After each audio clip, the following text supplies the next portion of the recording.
नमस्कार, भाषा cycle academy में आपका स्वागत है। आशा करता हूं आपका रिवीजन अच्छा चल रहा होगा। तो पॉलिटी के इस सेशन में हम आगे के टॉपिक लेकर आए हैं, जिसमें अति महत्वपूर्ण प्रश्नों का संग्रह, जहां जरूरी होगा वहां मैं आपको पूरे व्याख्या के साथ समझाऊंगा ताकि आपको रटने की जरूरत ना पड़े। तो जिन्होंने अभी तक सब्सक्राइब नहीं किया है उनसे मेरा यही कहना है कि प्लीज सब्सक्राइब कर लीजिए, ओके, क्योंकि इससे ज्यादा इंपॉर्टेंट क्लास आपको देखने को नहीं मिलेगी। तो देर न करते हुए शुरू करते हैं आज का सेशन।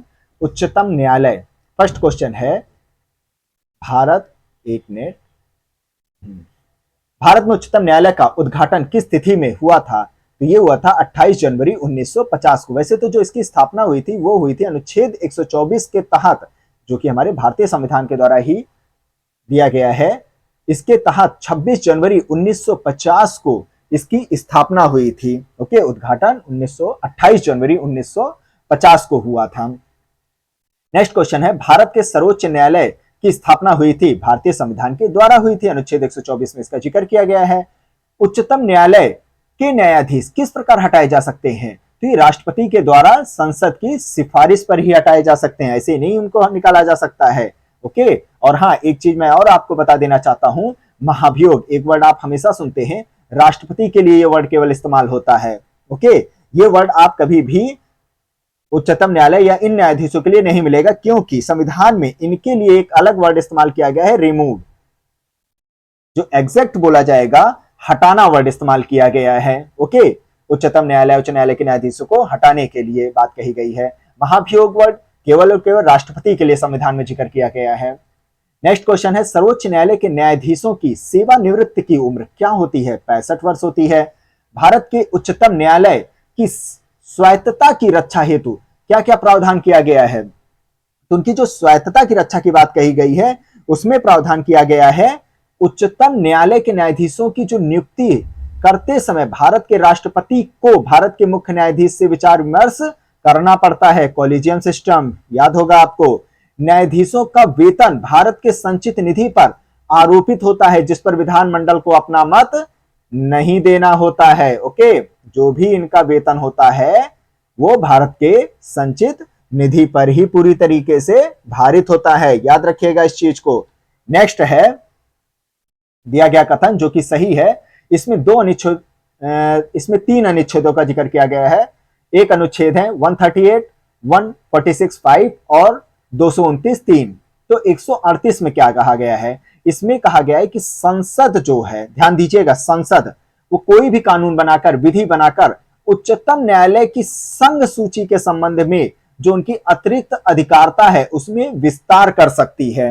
ओके, जो भी उनके जो भी अधिकार दिया गया है उसमें वो विस्तार कर सकती है। ये अधिकार किसको दिया गया है? संसद को दिया गया है 138 के तहत। और अनुच्छेद 146(5) के तहत उच्चतम न्यायालय का प्रशासनिक जो भी खर्चा होता है वो भारत की संचित निधि पर प्रभारित रहता है। ओके, और वहीं अनुच्छेद 229(3) के तहत उच्च न्यायालयों का जो भी प्रशासनिक खर्चे होते हैं वो राज्य के संचित निधि पर भारित होते हैं। मतलब दोनों का अलग अलग बटा हुआ है। नेक्स्ट क्वेश्चन है, भारत के सर्वोच्च न्यायालय में किस वर्ष में न्यायाधीशों की नियुक्ति के लिए कॉलेजियम व्यवस्था को अपनाया गया था? तो कॉलेजियम व्यवस्था किससे संबंधित होती है? न्यायाधीशों की नियुक्ति से संबंधित होती है। ओके, अब इसको सबसे पहले अपनाया गया था 1993 में अपनाया गया था। इसमें क्या कहा गया था? जब पहली बार आया था, एक बार 1993 में, फिर 1998 में इसमें फिर संशोधन करवाया गया था।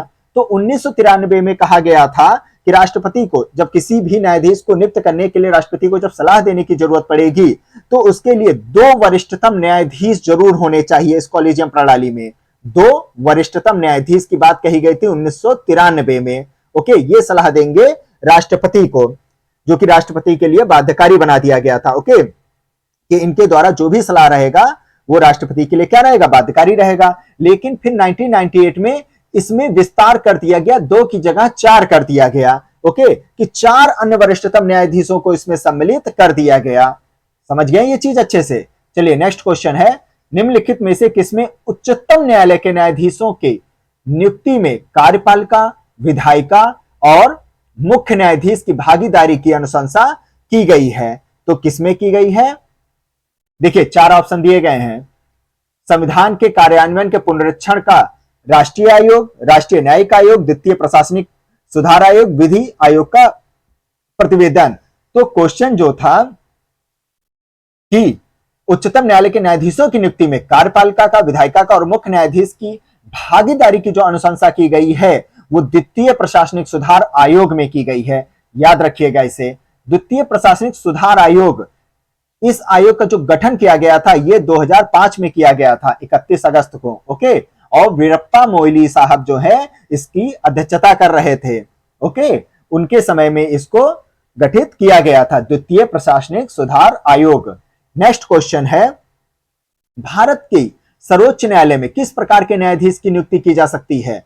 सर्वोच्च न्यायालय की बात कर रहा है तो उसमें जो है तदर्थ न्यायाधीश की नियुक्ति का जिक्र किया गया है। किस अनुच्छेद के तहत? अनुच्छेद 127 के खंड 1 में कहा गया है। ओके, याद रखिएगा 127 1 में यह चीज बोली गई है, तदर्थ न्यायाधीश कि मतलब जैसे कि सेशन के लिए गढ़पूर्ति कोरम वो पूरा है नहीं न्यायाधीशों का, तब इसको तदर्थ न्यायाधीशों को क्या किया जाता है? नियुक्त किया जाता है।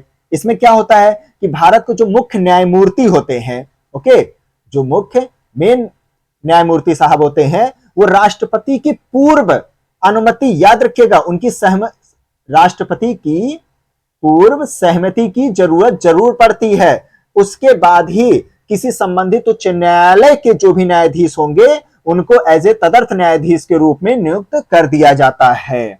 याद रहेगा ये चीज। कौन कर रहे होते हैं? मुख्य न्यायमूर्ति के द्वारा किया जाता है। जो भारत के होते हैं मुख्य न्यायमूर्ति, चीफ जस्टिस ऑफ इंडिया होते हैं, उनके द्वारा किया जा रहा होता है, लेकिन पूर्व अनुमति की जरूरत पड़ेगी, राष्ट्रपति के सहमति उनकी जरूरत होती है। तो ये केवल होता है सर्वोच्च न्यायालय में, उच्च न्यायालय में नहीं होता है ये चीज, याद रखिएगा। वहीं उच्च न्यायालय में होता है अपर या अतिरिक्त या कार्यकारी न्यायाधीशों की नियुक्ति का प्रावधान किया गया है अनुच्छेद 224 के तहत। कहां पर? उच्च न्यायालय में। इनका जिक्र जो है उच्चतम न्यायालय में नहीं किया गया है। अंतर समझ में आ गया ना दोनों का? कितना आसान है ये। चलिए नेक्स्ट क्वेश्चन है, भारतीय न्यायपालिका के संदर्भ में दिए गए कथनों पर विचार कीजिए। भारत के, जो कि सही ही है, भारत के राष्ट्रपति की पूर्व अनुमति से भारत के मुख्य न्यायमूर्ति द्वारा उच्चतम न्यायालय से सेवानिवृत्त, ध्यान दीजिएगा, जो सेवानिवृत्त हो चुके हैं, पद त्याग चुके हैं, सेवानिवृत्त किसी न्यायाधीश को उच्चतम न्यायालय के न्यायाधीश के पद पर बैठने या कार्य करने हेतु तो बुलाया जा सकता है। किसकी सहमति से? राष्ट्रपति की पूर्व अनुमति से ही बुलाया जा सकता है। किसके द्वारा? भारत के मुख्य न्यायमूर्ति के द्वारा बुलाया जा सकता है। ओके, जो सेवानिवृत्त हो चुके हैं उनके लिए बात कही गई है। नेक्स्ट पॉइंट है, भारत में किसी भी उच्च न्यायालय को अपने निर्णय के पुनर्विलोकन की शक्ति प्राप्त होती है, जैसा कि उच्चतम न्यायालय के पास होती है। उच्च न्यायालय को होती है ये शक्ति अनुच्छेद 226 के तहत, वहीं उच्चतम न्यायालय में 32 के तहत ये चीज आप देखेंगे। याद हुआ इतना? चलिए नेक्स्ट क्वेश्चन देखते हैं, केंद्र और राज्य के बीच होने वाले विवादों का निर्णय करने की भारत के उच्चतम न्यायालय की शक्ति किसके अंतर्गत आती है? तो ये आता है मूल अधिकारता के अंतर्गत आता है। ओके, जिसे आप कह सकते हैं आरंभिक अधिकारता, आरंभिक अधिकारता बोला जाता है या ओरिजिनल ज्यूरिडिक्शन के नाम से जाना जाता है। इसका जो जिक्र किया गया है अनुच्छेद 131 में इसकी बात कही गई है, ये भी याद रखिएगा। चलिए नेक्स्ट क्वेश्चन है, उच्चतम प्रारंभिक अधिकारता में कौन कौन सी बातें आती हैं, कौन कौन से प्रावधान उसमें शामिल हैं? एक है भारत सरकार तथा एक या एक से अधिक राज्यों के बीच अगर विवाद हो, ध्यान दीजिएगा, राज्य और भारत सरकार, केंद्र सरकार के बीच जो या एक से अधिक राज्यों के बीच का जो विवाद है उस पर जो प्रारंभिक अधिकारता होता है वो सर्वोच्च न्यायालय को दिया गया है। दूसरा है, दो या अधिक राज्यों के बीच का कोई मसला हो, कोई विवाद हो, तो वो भी प्रारंभिक अधिकारता के तहत आ जाता है। किसके? सर्वोच्च न्यायालय के। लेकिन भारत सरकार और किसी संघ राज्य क्षेत्र के बीच का विवाद इसमें सम्मिलित नहीं किया गया है, याद रखिएगा। नेक्स्ट क्वेश्चन है, भारत के सर्वोच्च न्यायालय की शक्तियों के विषय में कौन सा कथन सही नहीं है?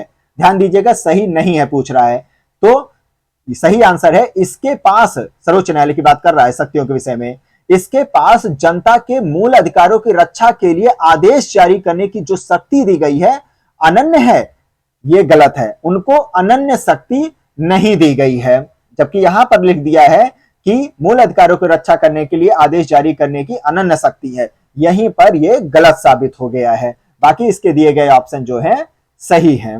ओके, चलिए नेक्स्ट क्वेश्चन देखते हैं। एक नोट आपको मैं बता देता हूं, सशस्त्र सेना न्यायाधिकरण अधिनियम 2007 के प्रावधान के अनुसार कोर्ट मार्शल की अपील, ध्यान दीजिएगा, सर्वोच्च न्यायालय में की जा सकती है। मोस्ट इंपॉर्टेंट, सशस्त्र सेना न्यायाधिकरण अधिनियम 2007 का यह प्रावधान है। ओके, चलिए नेक्स्ट क्वेश्चन है, भारत के सर्वोच्च न्यायालय, भारत का जो सर्वोच्च न्यायालय है एक अभिलेख न्यायालय है। इसका क्या मतलब है? यह अभिलेख न्यायालय, इसके सभी निर्णयों का साक्ष्यात्मक मूल्य होता है, एक साक्ष्य होता है उनका। ओके, और इस पर किसी भी न्यायालय में प्रश्न चिन्ह नहीं लगाया जा सकता है कि वो क्वेश्चन लगाना शुरू कर दे, आपने कैसे निर्णय दे दिया, कहीं नहीं लगाया जा सकता। सर्वोच्च न्यायालय का वो निर्णय है। और ये चीज कहा गया, अभिलेख न्यायालय वर्ड का जो इस्तेमाल, ये अभिलेख न्यायालय की जो बात कही गई है अनुच्छेद 129 के तहत कही गई है। ओके, अनुच्छेद 130 का क्या बात है ये भी जान लेते हैं। भारत के संविधान अनुच्छेद 130 के अनुसार उच्चतम न्यायालय दिल्ली में अथवा ऐसे अन्य स्थान या स्थानों में भी पर भी सुनवाई कर सकता है जिन्हें भारत का मुख्य न्यायाधीश राष्ट्रपति के अनुमोदन के से समय समय पर नियत करे। इसको शॉर्ट फॉर्म में अगर मैं आपको बताऊं तो इसमें यह कहा जा रहा है कि वैसे तो जो कार्यवाही होती है, क्या होती है, सुनवाई, वो नई दिल्ली में होती है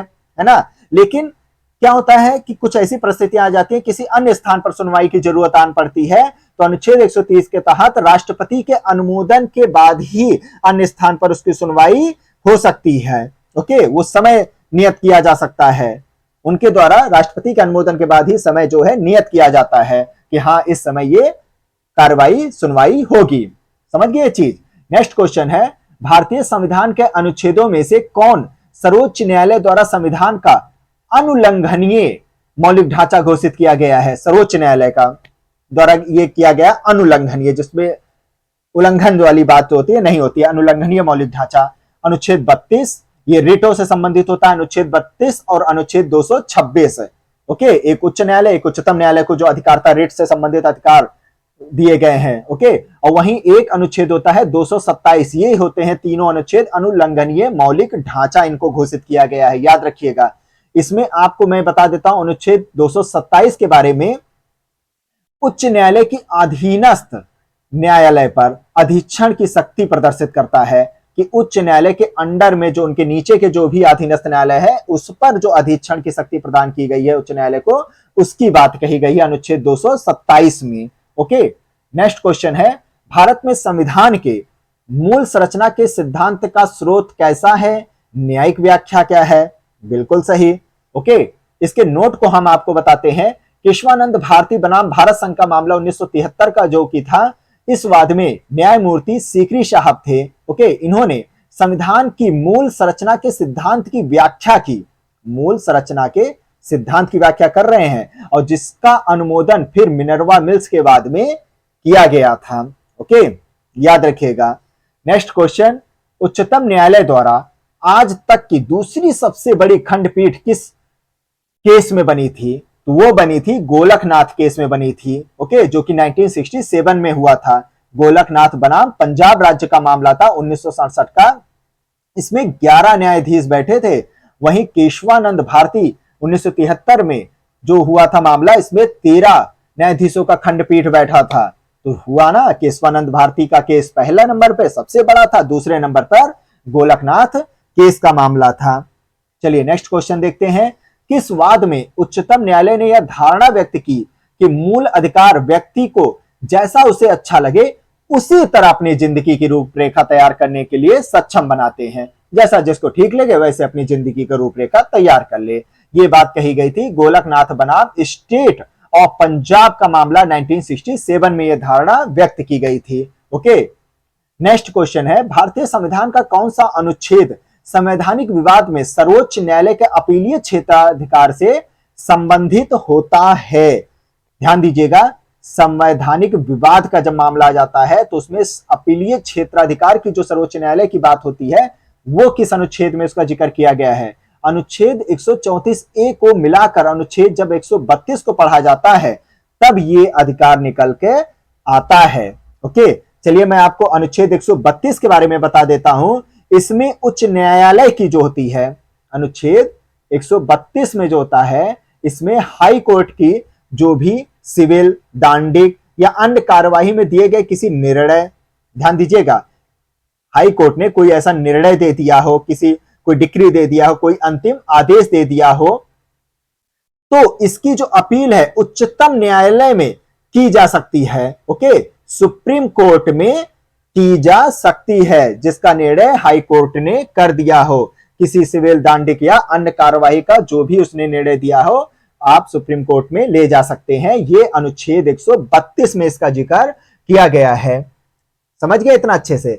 वहीं अनुच्छेद 134A जो होता है, ये उच्चतम न्यायालय में अपील के लिए उच्च न्यायालय के प्रमाण पत्र का उल्लेख कर रहा होता है, कि उच्चतम न्यायालय का जो प्रमाण पत्र दे रहा होता है कि यह अपील आप उच्च न्यायालय का जो प्रमाण पत्र होता है, जो अपील कर रहा होता है कि आप इस जो भी हमने निर्णय दिया है इसको सुप्रीम कोर्ट में भी देखा जा सकता है, यह जिक्र किया गया है अनुच्छेद 134A में दिया गया है। तो इस प्रकार 134A और अनुच्छेद 132 को जब साथ में मिलाकर पढ़ा जाता है तो अपीलीय क्षेत्राधिकार का एक सृजन होता है।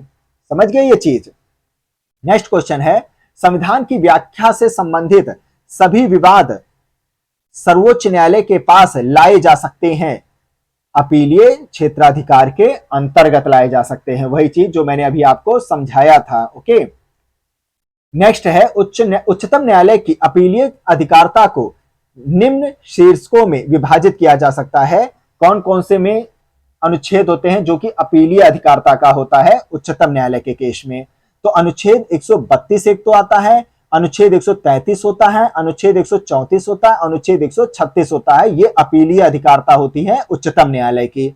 132 में अभी मैंने आपको बताया था संविधान के जो निर्वचन का जो मामला आ जाता है। ओके, कि जैसे कि जो भी मैंने अभी आपको बताया था कि कोई भी ऐसा मामला आ जाता है जिसमें संविधान को बात उठ जाती है और उसका निर्णय उच्च न्यायालय ने दे दिया हो, अपना अंतिम निर्णय दे दिया हो, तो उसका जो बात होती है उस अपील को उच्चतम न्यायालय में सुनी जा सकती है, वो चीज कहा गया है। ओके, तो 132 में वही संविधान के निर्वचन की बात कही गई कि संविधान के दायरे में ही वो चीज हो रहा है कि नहीं, वो जो भी निर्णय हो रहा है वो है अनुच्छेद 132 में।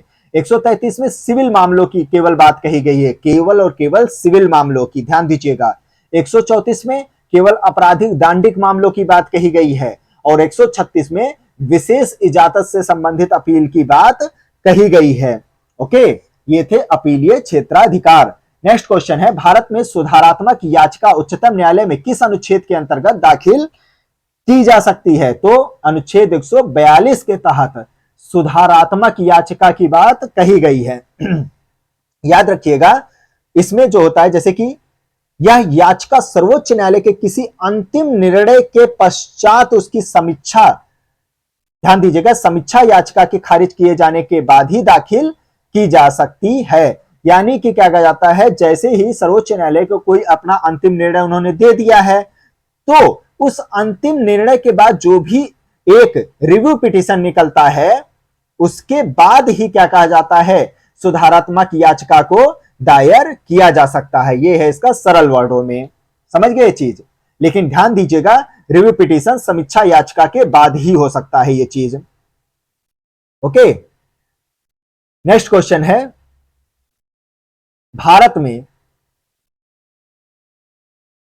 जब, इसमें एक चीज मैं ये बता देता हूं आपको, जो समीक्षा याचिका होती है ये जब खारिज हो जाती है, रिव्यू पिटीशन इसके खारिज होने के बाद ही ये दाखिल किया जाता है। ओके, सुधारात्मक याचिका। नेक्स्ट क्वेश्चन है, भारत में न्यायिक पुनरीक्षण का अर्थ क्या होता है? विधियों और कार्यपालिका आदेशों की संवैधानिकता के विषय में प्रख्यापन करने की न्यायपालिका का एक अधिकार होता है, यही न्यायिक पुनरीक्षण का अर्थ होता है। ओके, नेक्स्ट क्वेश्चन है, न्यायिक पुनर्लोकन का अर्थ यह है कि सर्वोच्च न्यायालय राज्य के किसी भी कानून को अवैध घोषित कर सकता है। यह न्यायिक पुनर्लोकन का जो होता है अर्थ होता है कि राज्य जो होता है किसी भी कानून को क्या कर सकता है, मतलब कि सर्वोच्च न्यायालय जो होता है, सर्वोच्च न्यायालय वो राज्य के किसी भी कानून को क्या कर सकता है, अवैध घोषित कर सकता है, जो संविधान के दायरे से बाहर जा रहे होते हैं। समझ गए ये चीज। नेक्स्ट है, कुछ कथन दिए गए हैं जो कि सत्य बताए गए हैं। भारत के संविधान में कहीं भी मूल ढांचे को परिभाषित नहीं किया गया है बंधुओं, याद रखिएगा ये चीज। और बल्कि तो नहीं किया गया तो इसका जिक्र क्यों होता है, इस पर हम समझते हैं। मूल ढांचे शब्द का, शब्द ध्यान दीजिएगा, उल्लेख जो है केशवानंद भारती बनाम केरल राज्य के 1973 के निर्णय सुनाते हुए सर्वोच्च न्यायालय की पीठ द्वारा इस शब्द का इस्तेमाल किया गया था, वरना संविधान में तो इसको परिभाषित नहीं किया गया है। नेक्स्ट पॉइंट है, भारत का संविधान नागरिकों की स्वतंत्रता तथा उन आदर्शों जिन पर संविधान आधारित है की सुरक्षा हेतु एक न्यायिक पुनर्लेखन की व्याख्या कर रहा होता है। यह हमारे संविधान में इसका जिक्र किया गया है। नेक्स्ट पॉइंट है, किसी भी केंद्रीय विधि को संवैधानिक रूप से अवैध घोषित करने की अधिकारता उच्च न्यायालय को भी होती है। केवल उच्चतम न्यायालय ही नहीं, उच्च न्यायालय को भी यह अधिकार दिया गया है कि संवैधानिक रूप से कोई भी अवैध मामला चलता, कोई कानून जो अवैध घोषित हो जाता है उस पर इसको कुछ ताकत दी गई है। नेक्स्ट पॉइंट है, भारत के संविधान के किसी भी संशोधन पर भारत के उच्चतम न्यायालय द्वारा प्रश्न उठाया जा सकता है। बिल्कुल, क्यों नहीं उठा सकता है, उसी का तो निर्णय लास्ट में अंतिम माना जाता है। ओके, चलिए नेक्स्ट क्वेश्चन है, दिया गया कथन जो कि सत्य है लेकिन व्याख्या नहीं कर रहा है। भारत में न्यायिक पुनरीक्षण का क्षेत्र जो होता है वो सीमित होता है। क्या होता है, सीमित होता है, याद रखिएगा इस चीज को। इसमें क्या होता है, मैं इसको आपको एक सही तरीके से मैं आपको बताता हूं कि जो भारत में न्यायिक पुनरीक्षण का क्षेत्र है वो अमेरिका की तुलना में जो होता है सीमित है। वो कैसे सर जी, इसमें मैं आपको बताता हूं। पहले तो कैसे इसका जिक्र किया गया था, इसका विस्तार कैसे किया गया था, न्यायिक पुनरीक्षण क्षेत्र को विस्तारित कैसे किया गया था उसकी मैं बात करता हूं। एक तो केशवानंद भारती का जो मामला था वो हो गया, मेनका गांधी का मामला, मेनका गांधी वाद का मामला जो कि 1978 में आया था। तो ऐसे ही जो मामले आए थे इनके द्वारा जो होता है क्रमिक रूप से न्यायिक पुनरीक्षण के क्षेत्र को जो होता है विस्तारित करवाया गया था। ओके, ध्यान दीजिएगा, लेकिन फिर भी संवैधानिक दायरे में ये सीमित ही हैं। संवैधानिक दायरे में कहा जाए तो ये सीमित हैं। वो कैसे, इसका एक मुख्य कारण ये होता है कि जो अमेरिका का जो संविधान होता है, यूएसए का जो संविधान होता है, वो ड्यू प्रोसेस ऑफ लॉ यानी कि विधि की सम्यक प्रक्रिया की बात वहां पर की गई है। विधि की सम्यक प्रक्रिया की बात कही गई है। वहीं भारत में किसकी बात कही गई है, भारत में जिक्र किया गया है, बताइए जल्दी से, विधि द्वारा स्थापित प्रक्रिया की बात कही गई है। विधि द्वारा स्थापित प्रक्रिया की बात कही गई है। विधि द्वारा स्थापित प्रक्रिया का यहां पर मतलब यह होता है कि जैसा हमारे संविधान में जिक्र किया गया है किसी कानून को पारित कैसे किया जाए, किन किन प्रोसेस से गुजर करके एक विधेयक बनता है और एक कानून तैयार किया जाता है, इसका पूरा जो निरीक्षण किया जाता है वो सर्वोच्च न्यायालय के दायरे में चल रहा होता है। वो ये चेक करता है कि क्या संविधान के अनुसार ही कोई कानून बनकर आ रहा है, वो चीज बताई गई है विधि द्वारा स्थापित प्रक्रिया के द्वारा। ओके, और उनके वाले में चलता है विधि की सम्यक प्रक्रिया की बात कही गई है, ड्यू प्रोसेस ऑफ लॉ की बात कही गई है कि उसमें जहां जैसा जरूरत पड़ता है उस हिसाब से कानून बनाने की बात कही गई है। ओके, कि कौन सा अच्छा है कौन सा बुरा है। ध्यान दीजिएगा, दोनों में मैं मेन अंतर बताने जा रहा हूं। हमारे यहां जो विधि द्वारा स्थापित प्रक्रिया है वो कानून अच्छा है बुरा इसकी जांच नहीं करने वो शुरू कर देता है हमारा सर्वोच्च न्यायालय। वो जांच केवल इतना कर रहा होता है कि क्या संविधान के दायरे के अनुसार ही वो पारित हो रहा है कि नहीं। लेकिन जो अमेरिका की विधि द्वारा विधि की सम्यक प्रक्रिया है वो एक एक कानून की ये भी जांच कर रहा होता है कि वो सही है या गलत है। उनका ज्यादा स्ट्रांग इस मामले में बोला गया है। समझ गए ये चीज, ये मेन अंतर यहां पर देखने को आ जाता है। लेकिन फिर भी हमारा जो विधि द्वारा स्थापित प्रक्रिया इसमें भी कुछ संशोधन के बाद इसको भी और स्ट्रांग बनाया गया है। अब आशा करता हूं आपको ये दोनों अंतर समझ में आ गया होगा। चलिए, और दूसरा पॉइंट इसका बताया गया था, भारतीय संविधान में कुछ उधार की वस्तुएं, बिल्कुल उधार की वस्तुएं हैं, लिया गया है कहीं अन्य देशों से। देखिए संविधान में कितनी सारे अनुच्छेद जोड़े गए हैं, कहां से क्या क्या लिया गया है। चलिए, भारतीय संविधान में न्यायिक पुनर्लोकन का आधार जो होता है विधि द्वारा स्थापित प्रक्रिया होता है, अभी मैंने आपको बता दिया है। इसके तहत न्यायालय द्वारा परीक्षण करता है, न्यायालय जो है परीक्षण करता है कि कोई विधि या संविधान द्वारा विधायिका को प्रदान की गई शक्तियों के अनुसार बनाई गई है या नहीं, यह अनुमोदित प्रक्रिया का अनुसरण करती भी है या नहीं, इसका जिक्र इसमें किया गया है। चलिए नेक्स्ट क्वेश्चन, भारत की व्याख्या करने की अंतिम अधिकार किसे होता है? अभी मैंने बताया था उच्चतम न्यायालय को होता है व्याख्या करने का अंतिम अधिकार जो है। नेक्स्ट क्वेश्चन है, दिया गया कथन जो कि सत्य है और सही व्याख्या भी कर रहा है यहां पर, केंद्रीय कानूनों की संवैधानिक वैधता के संबंध में भारत के सर्वोच्च न्यायालय की अनन्य अधिकारता है। बिल्कुल है, संवैधानिक वैधता के संबंध में जो बात कही गई है वो अनन्य दिया गया है। और जो इसका सही व्याख्या कर रहा है, सर्वोच्च न्यायालय भारतीय संविधान का एक संरक्षक होता है, इसको इसलिए यह अधिकार प्रोवाइड किया गया है। समझ गए ये चीज? चलिए, और हाँ एक चीज और मैं बता देता हूं, सर्वोच्च न्यायालय की तरह ही उच्च न्यायालय भी संसद और राज्य विधानमंडल द्वारा अधिनियमित किसी कानून की वैधता का क्या कर सकता है? परीक्षण कर सकता है। सुप्रीम कोर्ट के साथ साथ हाई कोर्ट भी उसका परीक्षण कर सकता है। समझ गए ये चीज अच्छे से? चलिए नेक्स्ट क्वेश्चन अब देखते हैं, कौन से मामले उच्च न्यायालय और उच्चतम न्यायालय की अधिकारता में आते हैं? तो मूल अधिकारों का परिवर्तन संबंधित जो मामला होता है वो दोनों के ही दायरे में आ रहा होता है। मूल अधिकार, रिट का अधिकार तो दोनों में दिया गया है ना, 32 के तहत सर्वोच्च न्यायालय और हाई कोर्ट यानी उच्च न्यायालय में अनुच्छेद 226 के तहत ये दिया गया है। याद रहेगा? चलिए नेक्स्ट क्वेश्चन है, संविधान के अंतर्गत उच्चतम न्यायालय के से विधि के प्रश्न पर राय लेने का किसको अधिकार है? राय लेने की बात तो केवल राष्ट्रपति को होती है, और वो किससे ले रहा होता है?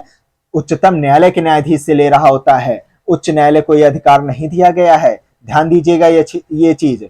और अनुच्छेद 143(1) में ये बात कही गई कि राष्ट्रपति को जहां जरूरी लगेगा उच्चतम न्यायालय के न्यायाधीश से सलाह ले सकता है, लेकिन वो उसको मतलब कि राष्ट्रपति उसको माने ही, उसको फॉलो ही करे, ये जरूरी नहीं है। नेक्स्ट क्वेश्चन है, उच्चतम तथा उच्च न्यायालय के न्यायाधीशों की नियुक्ति तथा स्थानांतरण के लिए परामर्श प्रक्रिया के संबंध में राष्ट्रपति ने उच्चतम न्यायालय को एक अभिदेशन किया है।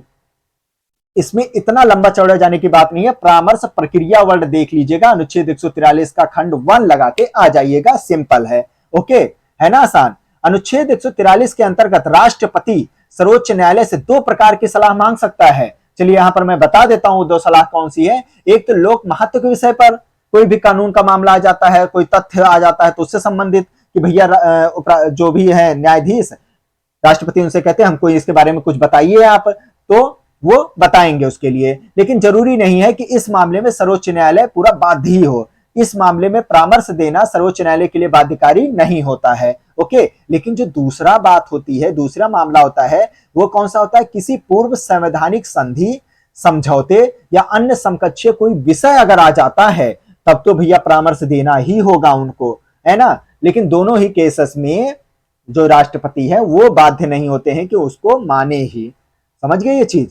चलिए नोट में देखते हैं क्या बात कही गई है। भारत का उच्चतम न्यायालय भारत के राष्ट्रपति को विधि अथवा तथ्यों के विषय पर सलाह तभी देता है जब भारत के राष्ट्रपति उसे मांग रहा होता है, ऐसे ही नहीं देने चल पड़ते हैं। ओके, जब राष्ट्रपति अनुच्छेद 143 के खंड 1 के तहत उनसे मांग रहे होते हैं तभी वो देते हैं, वरना नहीं। देश के किसी भी न्यायालय, नेक्स्ट क्वेश्चन है, देश के किसी भी न्यायालय में चल रहे वाद को अन्यत्र भेजने का अधिकार किसके पास होता है? तो वो होता है सर्वोच्च न्यायालय के पास होता है। मोस्ट इंपॉर्टेंट, ना तो ये राष्ट्रपति के पास होता है, ना तो उच्च न्यायालय के पास होता है, ना किसी के पास होता है, ये होता है सर्वोच्च न्यायालय के पास ये अधिकार होता है। नोट में देखते हैं, जबकि उच्च न्यायालय केवल अपनी अधिकारता वाले राज्य क्षेत्र में अधीनस्थ न्यायालयों के मामलों का अंतरण कर सकता है, जहां तक उनका अपना अधिकार क्षेत्र रहता है वहीं तक ही वो ये चीज कर सकते हैं, अंतरण का कार्य, वरना नहीं। ओके, बाकी तो जो अधिकार मेन होता है वो सर्वोच्च न्यायालय के अधिकार में दिया गया है, कहीं भी कोई भी मामला हो कहीं भी भेजने का पूरा अधिकार रहता है। चलिए नेक्स्ट क्वेश्चन है, इसमें कुछ वाद और विषय की चर्चा की गई है। एक गोपालन बनाम मद्रास राज्य का मामला था जो कि संबंधित है निवारक अवरोध की प्रक्रिया से संबंधित था। इसको मैं एक ट्रिक से आपको मैं बताता हूं, पालन ही निवारण करता है। अब कैसे? पालन यहां से ले लीजिए, गोपालन, और निवारण, निवारक अवरोध की प्रक्रिया से याद कर लीजिए। रमेश थापर बनाम मद्रास राज्य का मामला, ये स्वतंत्र भाषण पर रोक लगाने से इन्होंने, ये मामला विषय था इनका। ओके, इसका ट्रिक है स्वतंत्र भाषण पर थाप लगाया, थाप यानी थापर की बात कर रहे हैं, रमेश थापर जी की बनाम मद्रास राज्य का मामला था, और स्वतंत्र भाषण से यहां पर लगाइएगा, स्वतंत्र भाषण पर रोक से संबंधित था। शंकरी प्रसाद बनाम भारतीय संघ का, ये तो याद ही होगा आपको, संविधान संशोधन की संसद की शक्ति से संबंधित था। और चंपकम दोराईराजन बनाम मद्रास राज्य का जो मामला था, ये शिक्षण संस्थानों में प्रवेश हेतु समानता की बात इसमें कही गई है। ओके, इसका ट्रिक मैं आपको बताता हूं, चंपक की शिक्षा, ओके, यानी चंपकम दोराईराजन, और शिक्षा यानी शिक्षण संस्थानों में प्रवेश हेतु जो समानता की बात कही गई है, वो बात इसमें बताई गई है। चलिए नेक्स्ट क्वेश्चन देखते हैं। उच्चतम न्यायालय ने प्रवासी पंचाट निर्धारण अधिनियम 1983 को संविधान के किस अनुच्छेद के अंतर्गत केंद्र के पावन कर्तव्य के उल्लंघन पर असंवैधानिक घोषित किया है? यानी कि उच्चतम न्यायालय ने इसको जो है असंवैधानिक करार के रूप में बताया है कि ये ठीक नहीं है। वो किस अनुच्छेद के तहत बताया है? अनुच्छेद 355 के बताया, मतलब कि मैं सरल वर्डों में आपको बताऊंगा कि प्रवासी पंचाट निर्धारण जो अधिनियम है 1983, ये जो था ये घुसपैठ से संबंधित मामला था। ओके, कौन सा घुसपैठ? जो बांग्लादेशी थे वो असम में जो एंट्री मारना शुरू कर दिए थे, उससे संबंधित मामला था। ये जो होता है अनुच्छेद 355 जो हमारे संविधान में जिसका जिक्र किया गया है, उसका उल्लंघन कर रहा था। ओके, इसलिए उच्चतम न्यायालय ने कहा कि आपका ये जो अधिनियम है ये असंवैधानिक है। ओके, क्योंकि अनुच्छेद 355 को उल्लंघन कर रहा है उसका। समझ गए ये चीज? अब चलते हैं नेक्स्ट क्वेश्चन पर, यही इसका नोट में इसका जिक्र पूरा किया गया है। भारत के उच्चतम न्यायालय के मुख्य न्यायमूर्ति का सही क्रम कौन सा है? देखिए कुछ मैं बता देता हूं जो एग्जाम में पूछा गया था। एच.एल. दत्तू, इनके बाद आए थे टी.एस. ठाकुर, फिर जगदीश सिंह खेहर। ओके, दत्तू, ठाकुर और खेहर। नेक्स्ट क्वेश्चन है, जनहित याचिका की शुरुआत किसके द्वारा की गई थी? तो न्यायिक पहल के द्वारा की गई थी जनहित याचिका, मोस्ट इंपॉर्टेंट। इसके बारे में आपको बताता हूं। सर्वप्रथम सर्वोच्च न्यायालय के न्यायाधीश पी.एन. भगवती, याद होगा आपको, इनके द्वारा वर्ष 1979 में हुसैन आरा खातून बनाम बिहार राज्यवाद का मामला चल रहा था, तब जनहित याचिका स्वीकार किया गया था। ओके, और इस याचिका को पुष्पा कपिला हिंगो रानी ने दाखिल किया था, इसीलिए इनको कहा जाता है जनहित याचिका की मां के नाम से इनको जाना जाता है। पुष्पा कपिला हिंगो रानी बोला जाता है। चलिए नेक्स्ट क्वेश्चन है, दिया गया कथन जो कि सत्य है, ये भी जनहित याचिका का ही इसमें थोड़ा मामला छिपा है। न्यायमूर्ति बी.आर. कृष्णा अय्यर भारत के मुख्य न्यायमूर्ति नहीं थे, मुख्य न्यायमूर्ति नहीं थे, ध्यान दीजिएगा। ये न्यायाधीश थे, सर्वोच्च न्यायालय के केवल न्यायाधीश नियुक्त हुए थे, मुख्य नहीं थे ये। ओके, और न्यायमूर्ति बी.आर. कृष्णा अय्यर जो थे, ये भारतीय न्यायिक सेवा में लोकहित याचिका के प्रजनकों में से क्या माने जाते हैं? एक माने जाते हैं। इसलिए मैंने आपको बताया था ये न्यायिक जो जनहित याचिका है उससे संबंधित थे B R. Krishna Iyer. Next question है, जनहित याचिका कहां पर प्रस्तुत की जा सकती है?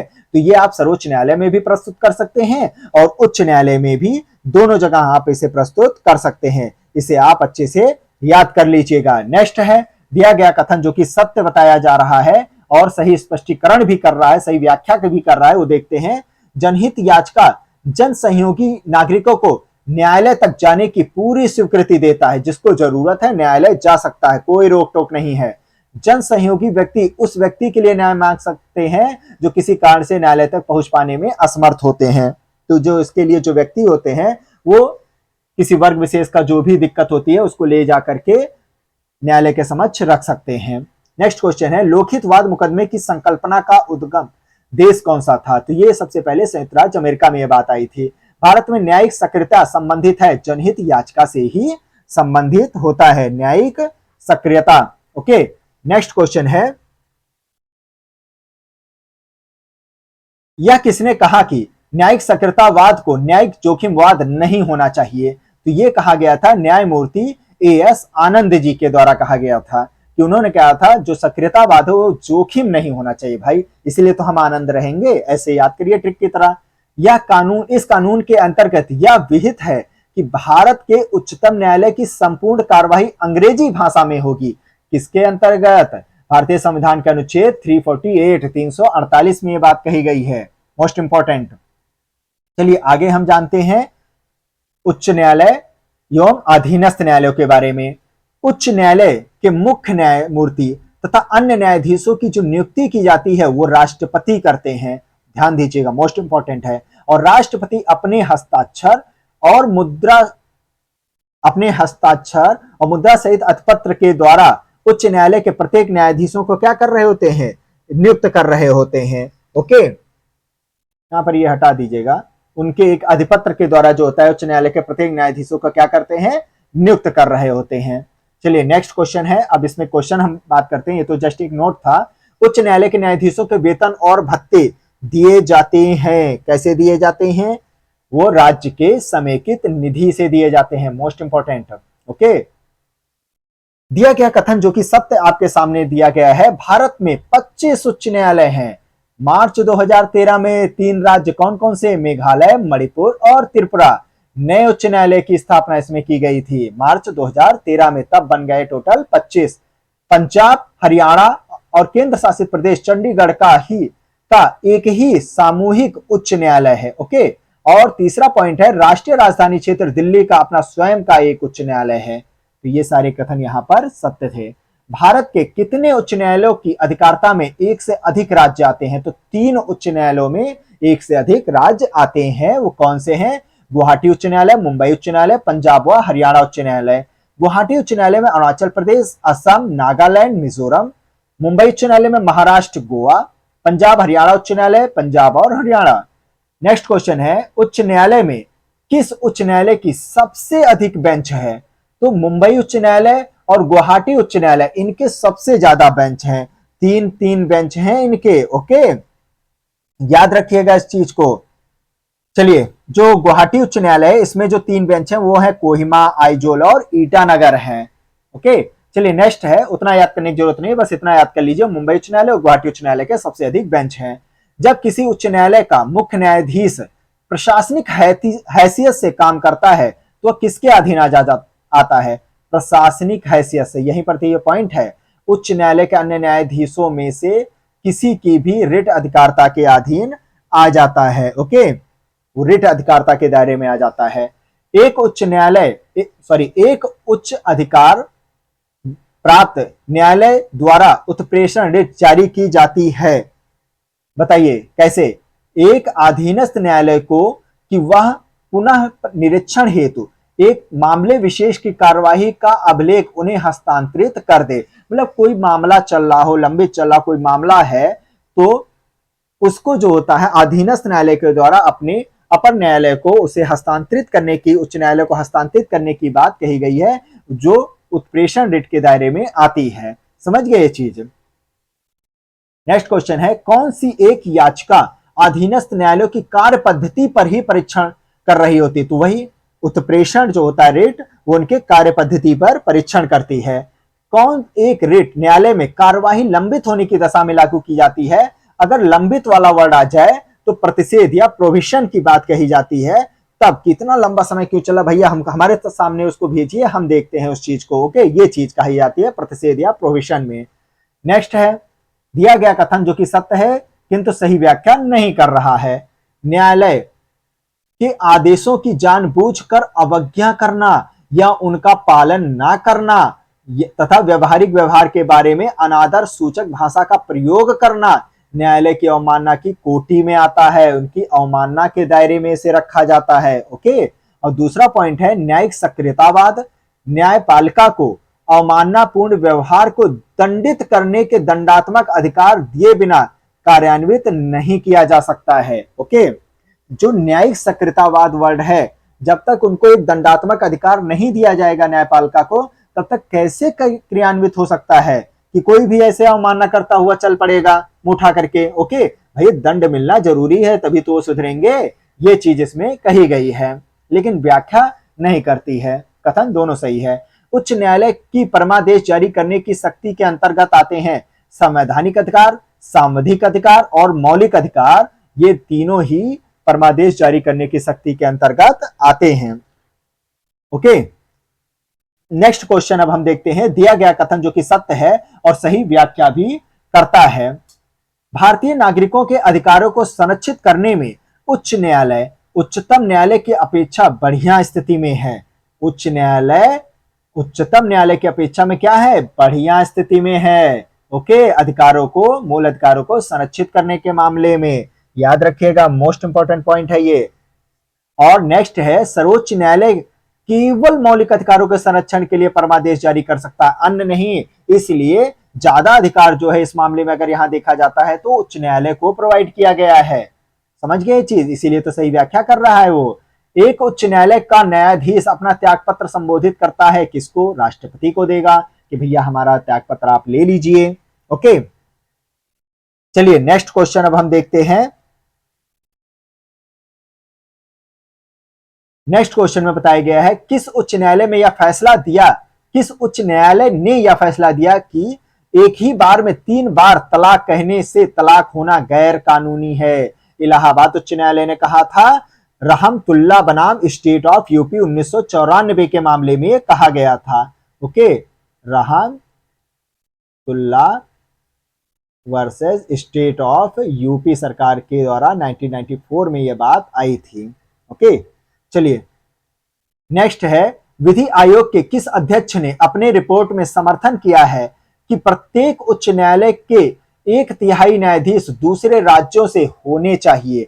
न्यायाधीश HR खन्ना ने यह बात कही थी अपने बात में कि 1/3 न्यायाधीश दूसरे राज्यों से भी होने चाहिए। नेक्स्ट क्वेश्चन है, जिला न्यायाधीश शब्द संविधान के किस अनुच्छेद में आता है?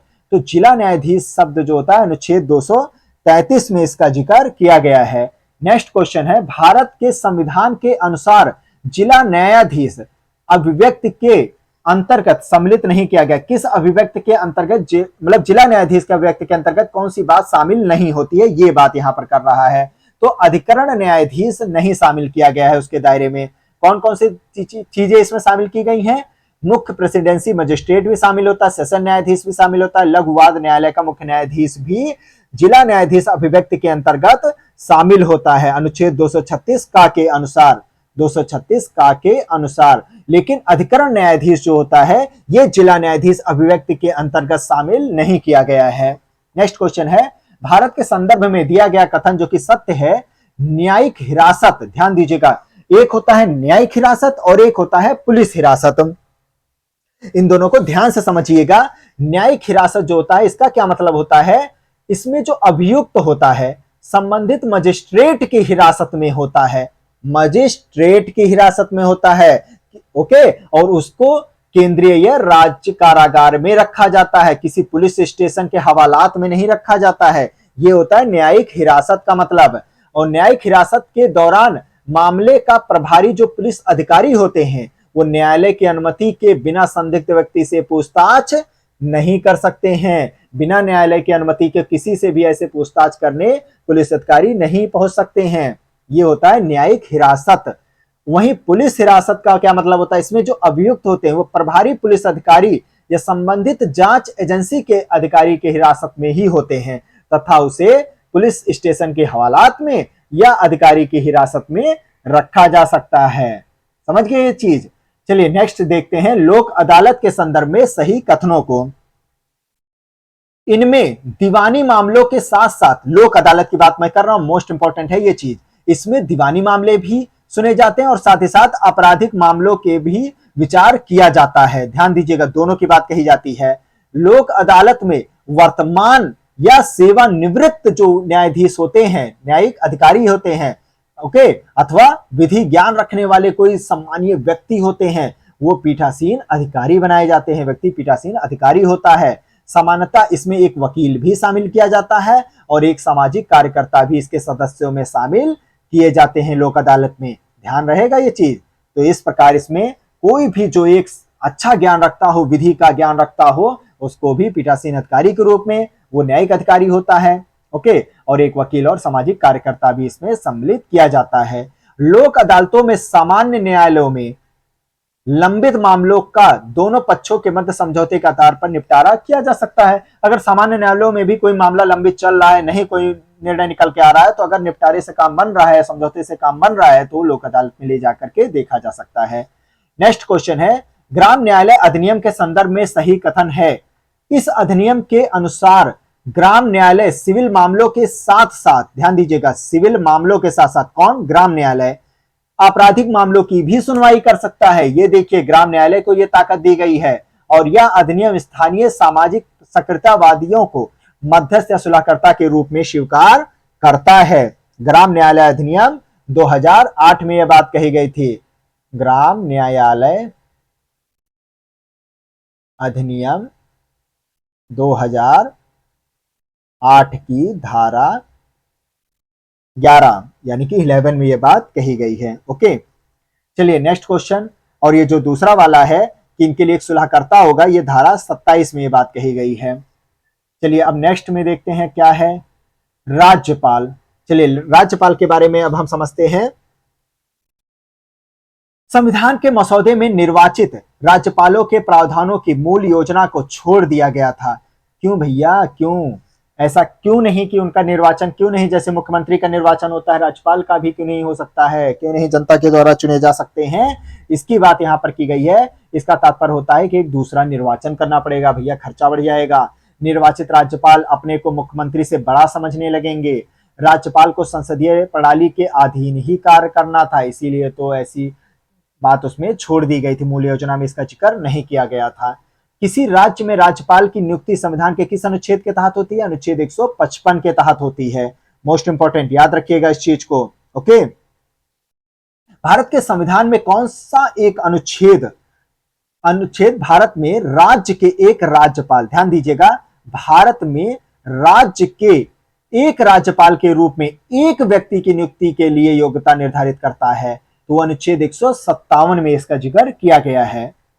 नेक्स्ट क्वेश्चन है, राज्यपाल से संबंधित कुछ सही कथन यहां पर दिए गए हैं। राज्यपाल अपना पद ग्रहण करने से पूर्व शपथ लेगा या प्रतिज्ञान करता है। ओके, वो शपथ लेता है और प्रतिज्ञान भी करता है। और राज्यपाल उच्च न्यायालय के मुख्य न्यायमूर्ति या उसकी अनुपस्थिति में ज्येष्ठतम न्यायाधीश के समक्ष ही वो शपथ ले रहे होते हैं। ओके, अनुच्छेद 159 के तहत वो शपथ उनका चल रहा होता है।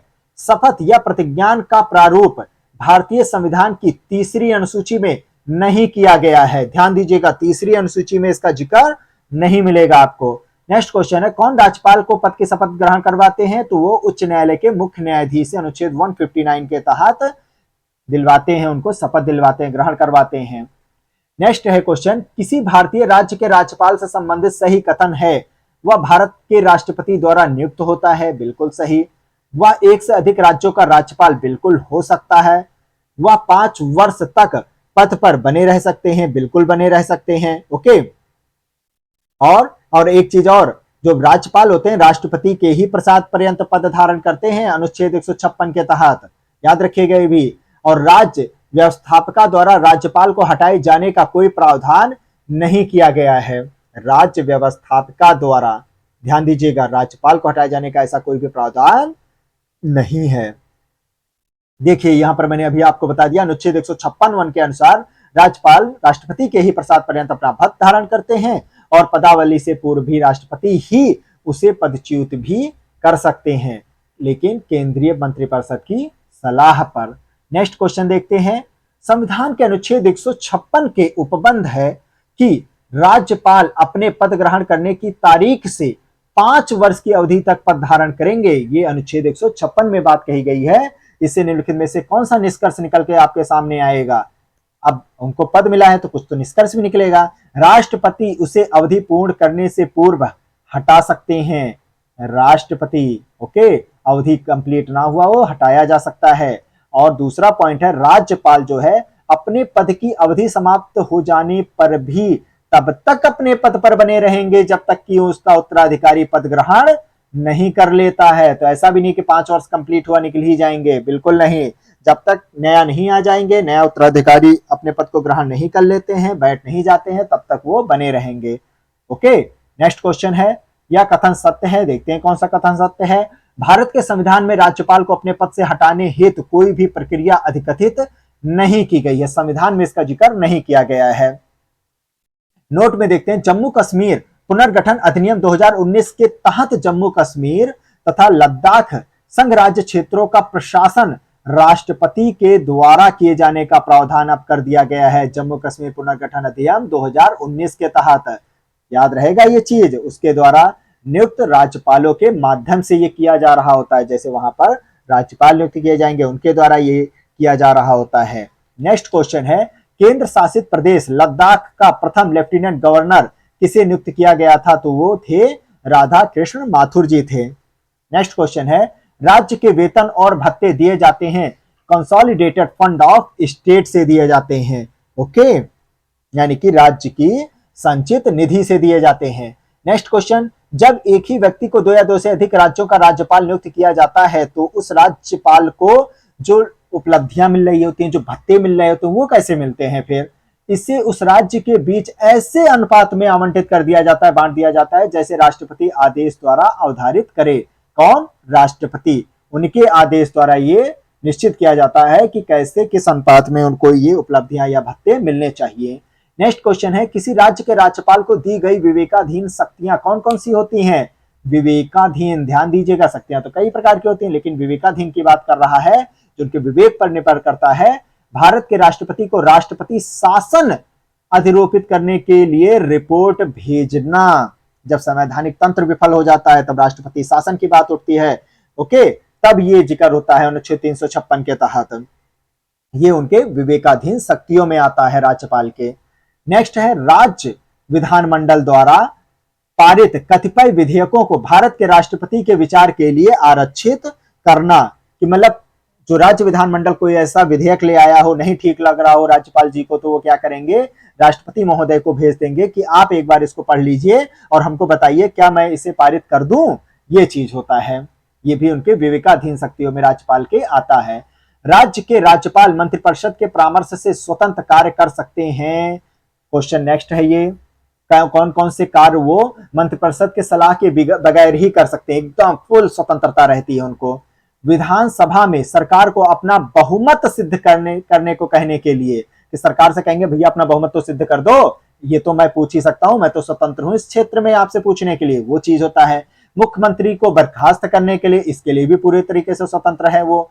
और भारत के राष्ट्रपति के विचारार्थ किसी विधेयक को आरक्षित करने के लिए, इसके लिए भी वो अपने स्वतंत्र रहते हैं। और विधायिका द्वारा पारित किसी विधेयक को पुनर्विचार हेतु वापस करने के लिए भी उनको स्वतंत्र कार्य कर सकते हैं। इसमें किसी भी तरीके से मंत्रिपरिषद के परामर्श की जरूरत नहीं होती है। ओके, राज्यपाल उच्च न्यायालय से, नोट है ये, राज्यपाल उच्च न्यायालय से परामर्श मांगने के लिए अधिकृत नहीं किया जा, राज्यपाल जो होता है, मतलब कि सिंपल वही चीज है, उच्च न्यायालय से वो कोई भी परामर्श नहीं मांग सकते हैं। ये तो भैया राष्ट्रपति उच्चतम न्यायालय से कर रहे होते हैं ना, अनुच्छेद 143 बता दिया था ना मैंने आपको। अब आते हैं अनुच्छेद 200 और 201 के बारे में, पूछ लेता है अक्सर एग्जाम में। राज्यपाल, अनुच्छेद 200 का जिक्र मैं पहले कर रहा हूं, राज्यपाल राष्ट्रपति के विचार के लिए किसी भी विधेयक को आरक्षित कर सकता है, अपने पास रख सकता है। ओके, अनुच्छेद 201 में जब कोई विधेयक राज्यपाल द्वारा राष्ट्रपति के विचारार्थ आरक्षित रख लिया जाता है, तब राष्ट्रपति यह घोषित करेगा कि यह विधेयक पर अनुमति देता है या अनुमति रोक लेता है। ओके, ये अनुच्छेद 201 में आ जाता है कि राष्ट्रपति ये घोषित करेगा कि वह विधेयक पर अनुमति दे या अनुमति को रोक ले। ओके, अब आता है नेक्स्ट क्वेश्चन, किसी राज्य के राज्यपाल द्वारा जारी ऑर्डिनेंस अध्यादेश का अनुमोदन होना आवश्यक होता है, राज्य की विधायिका के द्वारा होता है, याद रखिएगा, अनुच्छेद 213 के तहत। वहीं अगर हम संसद की बात करें तो उसमें आता है अनुच्छेद 123 का जिक्र किया गया है, ऑर्डिनेंस अध्यादेश की बात कही गई है। ओके, वो ताकत दी गई है राष्ट्रपति के लिए। नेक्स्ट क्वेश्चन है, दिया गया कथन सत्य है, राष्ट्रपति और राज्यपाल पर उनके किसी भी कार्य के लिए न्यायालय में मुकदमा नहीं चलाया जा सकता है, यह कथन गलत है, ऐसा नहीं है। हाँ, लेकिन उसमें भी एक प्रावधान है, अभी आपको मैं बताता हूं, आपराधिक मुकदमा नहीं चलाया जा सकता है। ओके, लेकिन दीवानी मुकदमा चलाया जा सकता है। वो भी चलाने से पहले उनको 2 माह पहले क्या करना होगा? नोटिस भेजना होगा कि सर आप पर हम दीवानी मुकदमा चलाने वाले हैं, अनुच्छेद 361(4) में ये बात कही गई है, आप इसके लिए तैयार रहिएगा। बस इतनी ही तो बात करनी रहती है, समझ गए ये चीज। नेक्स्ट पॉइंट है, राष्ट्रपति पर महाभियोग चलाया जा सकता है और राज्यपाल को असंवैधानिक कृत्यों जो उनका कृत्य होता है उनके करने पर ही पदच्युत किया जा सकता है। याद रहेगा ये चीज। राज्य के विषयों में दिया गया कथन सत्य है। राज्यपाल के विषय में कुछ कथन है जो कि सही दिया गया है। किसी राज्य के राज्यपाल के विरुद्ध उसकी पदावधि के दौरान किसी न्यायालय में कोई दंडिक कार्यवाही नहीं की जाएगी, जैसा कि अभी मैंने ऊपर वाले प्रश्न में बता दिया था। किसी राज्य के राज्यपाल की परलब्धियां और भत्ते उसकी पदावधि के दौरान कम भी नहीं किए जाएंगे। ओके, याद रखिएगा ये चीज। नेक्स्ट क्वेश्चन है, इसमें नोट है, अनुच्छेद 74(2) के अनुसार इस प्रश्न की किसी भी न्यायालय में जांच नहीं की जा सकती है कि क्या मंत्रियों ने राष्ट्रपति को कोई सलाह दी और दी तो क्या दी।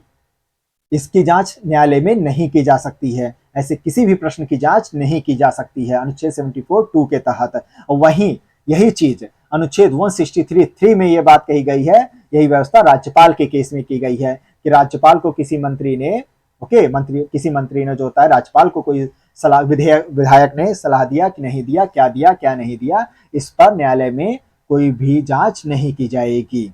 ओके, 163 के तहत राज्यपाल के दायरे में उसमें आता है और राष्ट्रपति को सलाह वाली जो मामला आता है 174(2) वाले में आता है, वो मंत्रियों के केस में। ओके, नेक्स्ट क्वेश्चन है, भारत के संविधान में निम्न में से किसके विरुद्ध अभियोग चलाने का प्रावधान नहीं है। तो राज्यपाल के विरुद्ध जो है अभियोग चलाने की बात नहीं कही गई है। याद रखिएगा इस चीज को। ओके, बाकी के लिए होता है ये चीज। नेक्स्ट क्वेश्चन है, प्रतिवर्ष 13 फरवरी को महिला दिवस मनाया जाता है, किसकी स्मृति में मनाया जाता है। तो ये मनाया जाता है सरोजिनी नायडू जी की स्मृति में मनाया जाता है। इनका जन्म जो हुआ था 13 फरवरी 1879 में हुआ था, 1879 में हुआ था। याद रखिएगा इस चीज को। ओके, और किसी राज्य की राज्यपाल बनने वाली भी ये पहली महिला थी, वो आप बताइएगा, मैं नहीं बताऊंगा। उत्तर प्रदेश, सुन लिए होंगे आप। चलिए नेक्स्ट क्वेश्चन है, किस एक का यह सुझाव था कि राज्यपाल को उस राज्य के बाहर का एक प्रतिष्ठित व्यक्ति होना चाहिए और उसे ऐसा तटस्थ व्यक्ति होना चाहिए जिसके गहन राजनीतिक जुड़ाव ना हो और उसने हाल के पिछले वर्षों में राजनीति में भाग भी नहीं लिया हो। ये बात कहा गया था सरकारिया आयोग 1983 में ये बात कही गई थी। वो इसलिए कहा गया था ताकि वो एक तरीके से किसी गुट से संबंधित ना हो, किसी राजनीतिक पहलू दबाव में ना कोई कार्य करे, इसलिए सरल शब्दों में कहें तो इसलिए कहा गया था। एक तटस्थता की बात कही गई थी, एक दूरी बनाए रखने की बात कही गई थी, है ना, कि उस राज्य के बाहर का एक प्रतिष्ठित व्यक्ति होना चाहिए, ये बात कही गई थी, वरना तो अपने ही फायदे के लिए सोचेगा। इसलिए सरकारिया आयोग 1983 में जो किया था उसमें इसका जिक्र किया गया था।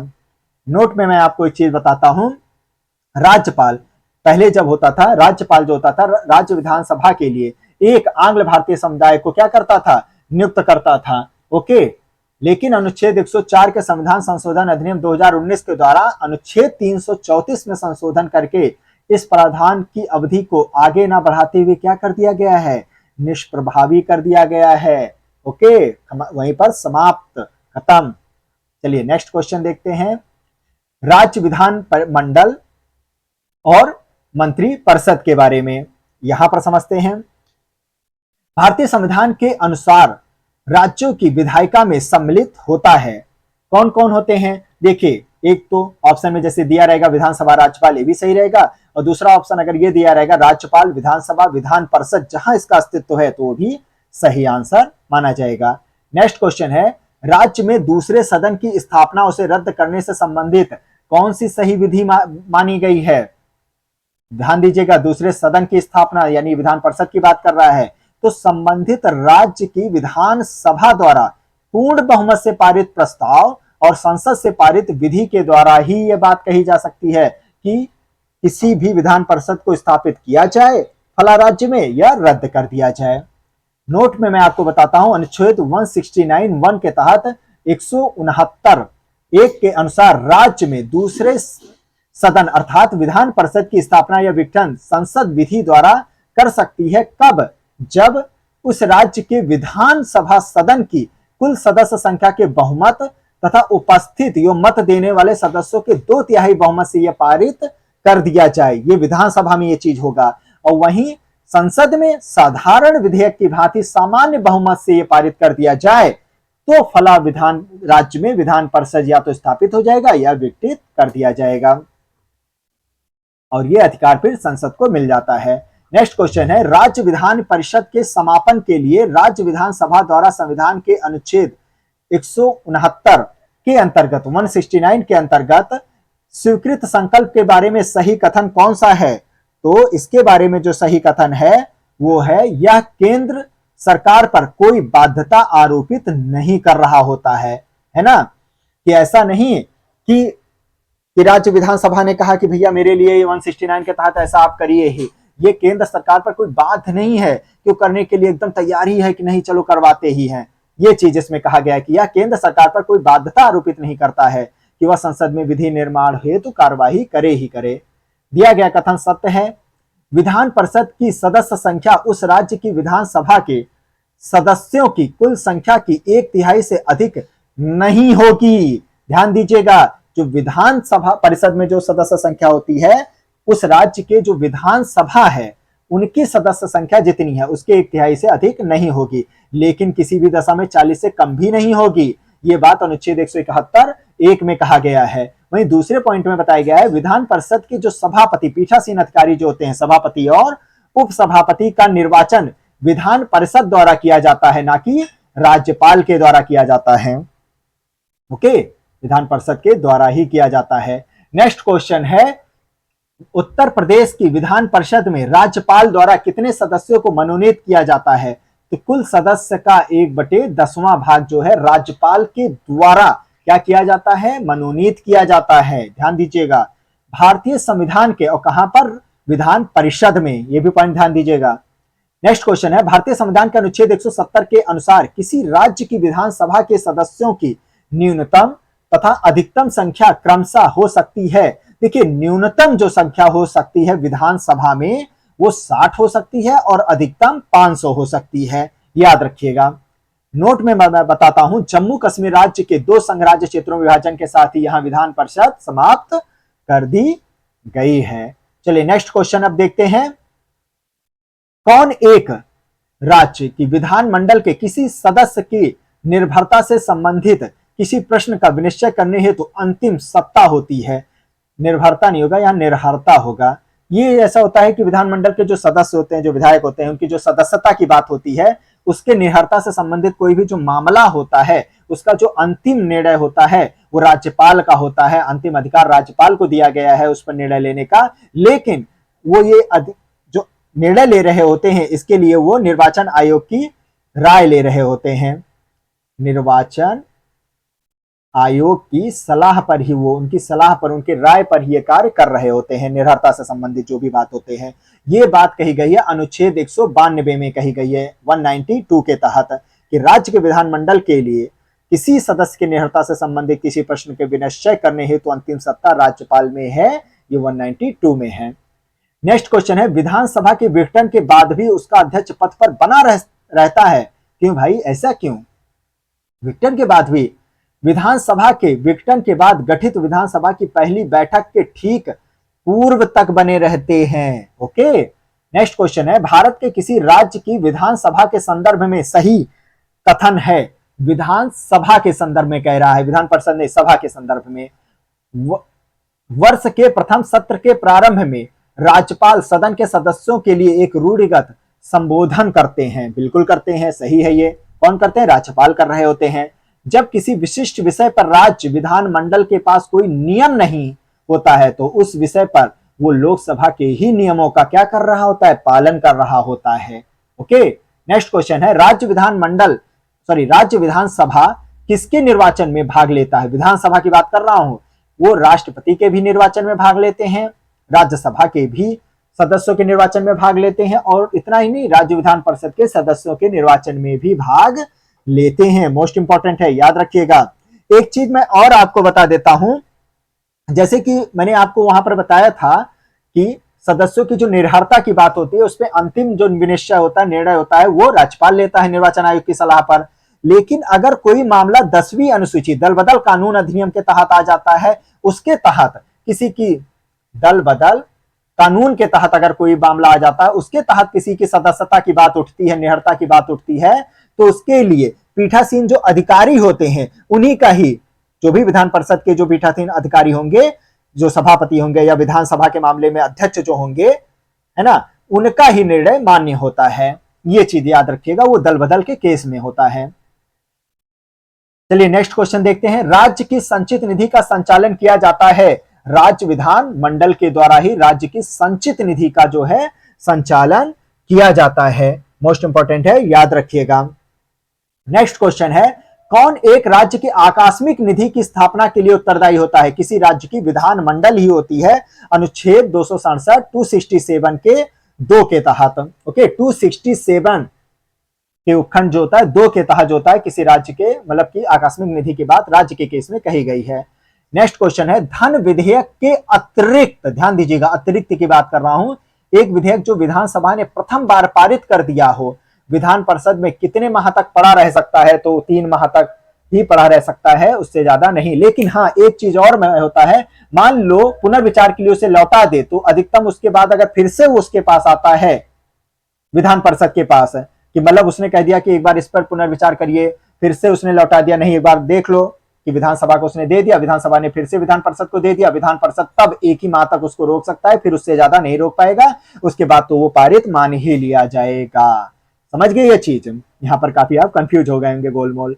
यदि बजट विधानसभा में पुनः स्थापित होने के पूर्व खुल जाए, बजट ही खुल जाए और भी बोला ही नहीं गया हो, उसे संसद मतलब कि रखा ही नहीं गया हो विधानमंडल में, तो फिर क्या होगा? तब वित्त मंत्री को त्याग पत्र देना पड़ जाएगा। ये तो विकट समस्या है। चलिए नेक्स्ट क्वेश्चन है, भारत के संविधान के किस अनुच्छेद के अनुसार राज्य के राज्यपाल के द्वारा मुख्यमंत्री को नियुक्त किया जाता है? मुख्यमंत्री को अनुच्छेद 164 के तहत यह प्रावधान किया गया है।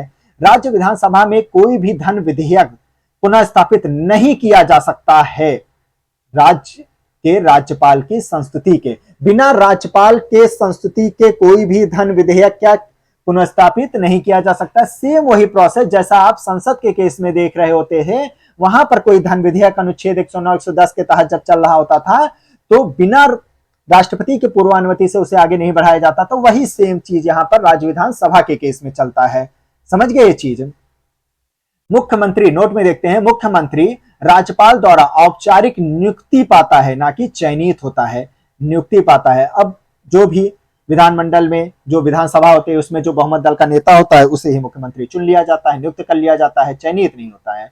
मुख्यमंत्री के संवैधानिक कर्तव्यों का सही कथन बताइए। संवैधानिक उनके क्या क्या कर्तव्य होते हैं, ये आज हम उनको बताते हैं। मुख्यमंत्री राज्य के कार्यों के प्रशासन संबंधी जो भी विनिश्चय होता है वो राज्यपाल को जरूर बताते हैं, संसूचित जरूर कर रहे होते हैं। इतना नहीं, मुख्यमंत्री विधान विषयक के मामले में भी जो भी मामले होते हैं, प्रस्थापन का जो मामला होता है, वो भी राज्यपाल को संसूचित करते रहते हैं। मुख्यमंत्री किसी विषय को जिस पर किसी मंत्री ने विनिश्चय कर लिया है किंतु मंत्रिपरिषद ने विचार ही नहीं किया है, राज्यपाल द्वारा अपेक्षा किए जाने पर परिषद के समक्ष रखवाता है। ओके, उसे रखना ही पड़ता है। नेक्स्ट क्वेश्चन है, नोट है ये यहां पर, मुख्यमंत्री राष्ट्रीय विकास परिषद की बैठक में भाग लेता है। याद रखिएगा, मुख्यमंत्री राष्ट्रीय विकास परिषद में भाग ले रहा होता है बैठक में। यह संवैधानिक कर्तव्य ना होकर के उसका एक प्रशासनिक कर्तव्य होता है। ये पॉइंट जरूर याद करिएगा, मोस्ट इंपॉर्टेंट है। ये संवैधानिक कर्तव्यों में नहीं आता, उसके प्रशासनिक दायरे में आता है। नेक्स्ट क्वेश्चन है, संविधान का कौन सा अनुच्छेद मुख्यमंत्री के दायित्वों को परिभाषित करता है? तो मुख्यमंत्री के दायित्वों को अनुच्छेद 167 परिभाषित कर रहा होता है। नेक्स्ट क्वेश्चन, दिया गया कथन है जो कि सत्य बताया जा रहा है यहां पर, किसी राज्य में मुख्य सचिव को उस राज्य के राज्यपाल के द्वारा ही नियुक्त किया जाता है और मुख्य सचिव का कार्यकाल कोई निश्चित नहीं होता है।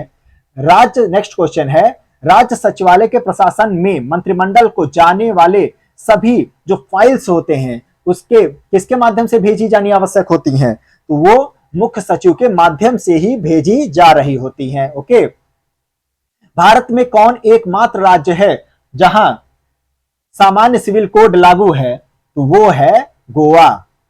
भारत के केंद्र राज्य संबंध प्रभावित होते हैं, संविधान के प्रावधानों से भी होते हैं, नियोजन प्रक्रिया से भी होते हैं, राजनैतिक हितों के अंतर विरोध से भी होते हैं और हुक्म चलाने की इच्छा प्रबलता से भी होते हैं, याद रखिएगा। ओके, और अनुच्छेद 245 से लेकर के अनुच्छेद 255 भाग 11 में, 55 है ये, भाग 11 में जो होता है, इसमें जो केंद्र संबंधों के जो विधायी संबंध है उसका जिक्र किया गया है। ओके, विधायी संबंधों का जो है जिक्र किया गया है 245 से 255 तक, और 256 से लेकर के 263 तक इसी सेम भाग में, भाग 11 में ही प्रशासनिक बात कही गई है, प्रशासनिक संबंधों की बात कही गई है। याद रखिएगा, ये चीज अक्सर एग्जाम में पूछ लिया जाता है। और तीसरा भी एक है वित्तीय संबंध, इसका जिक्र जो होता है अनुच्छेद 268 268 से लेकर के 281 तक में इसका जिक्र किया गया है। ओके, तो विधायी 245 से 255 तक इसका जिक्र किया गया है, ये 55 है, और प्रशासनिक 256 से 263, और वित्तीय जो होता है 268 से लेकर के 281 तक में इसका जिक्र किया गया है। ये भाग 12 में आ जाता है, वित्तीय संबंध जो हो जाता है ये भाग 12 के दायरे में रखा गया है। चलिए नेक्स्ट क्वेश्चन अब हम देखते हैं, केंद्र राज्य संबंधों को विषय, ये तो हो ही गया था, संविधान के प्रावधान, नियोजन प्रक्रिया, राजनीतिक हितों का अंतर विरोध और हुक्म चलाने की इच्छा प्रबलता से ही केंद्र राज्य संबंध जो है प्रभावित हो रहे होते हैं। केंद्र राज्य संबंधों के विषय में किस प्रसंग में म्युनिसिपल संबंध कहा गया है? म्युनिसिपल संबंध कहा गया किस प्रसंग में भाई?